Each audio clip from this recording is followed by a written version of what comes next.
গভীর মনোযোগ সঙ্গে নিখুঁত নিশানাবাজি। ন্যাশনাল ক্যাম্পে আর্চাররা প্রস্তুতি নিচ্ছেন যুব এশিয়ান চ্যাম্পিয়নশিপের জন্য। অলিম্পিকে সরাসরি অংশ নিলেও সফলতার দেখা পায়নি বাংলাদেশের আর্চাররা। এবার এশিয়ার প্রতিযোগিতামূলক এই আসরে সেই আক্ষেপ গোছাতে চায় তারা।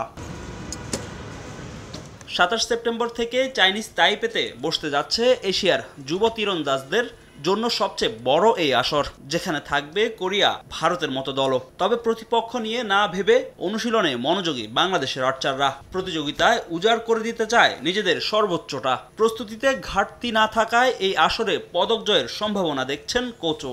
এশিয়ার সাইডটা হচ্ছে অনেক স্ট্রং বলতে পারেন আর্চারিতে, এবং আলহামদুলিল্লাহ যে বাংলাদেশ টিমটা অনেক বেশি স্ট্রং এশিয়া সাইডে। যদি আমরা এশিয়া সাইডে অন্য টিমের কথা চিন্তা করি, বাইরের যেগুলো টিম আছে তারা বাংলাদেশকে নিয়ে চিন্তা করবে, কারণ আমরা অনেক হার্ড। সো ইনশাল্লাহ আমরা আমাদের বেস্টটা দেওয়ার ট্রাই করবো।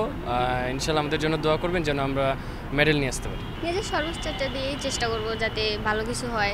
সিনিয়র ভাই আপুরা অনেক ভালো খেলে, অনেক ভালো করছে, চেষ্টা করবো ওনাদের মতোই ভালো কিছু করার।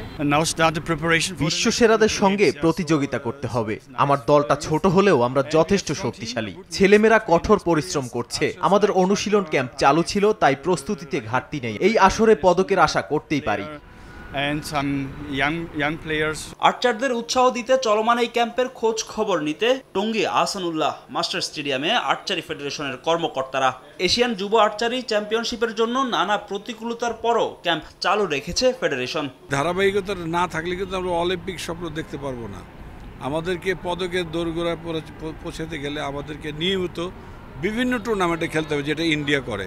ইন্ডিয়া এত কিছু করার পরেও কিন্তু তার পদকের মুখ দেখেনি।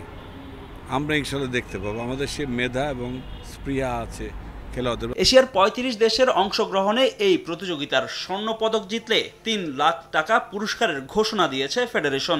আর রৌপ্য পদকের জন্য ২ লাখ এবং ব্রোঞ্জ জিতলে ১ লাখ টাকা পুরস্কার পাবে আর্চাররা। ফাহিম ইসলাম, সময় সংবাদ, টঙ্গী, গাজীপুর।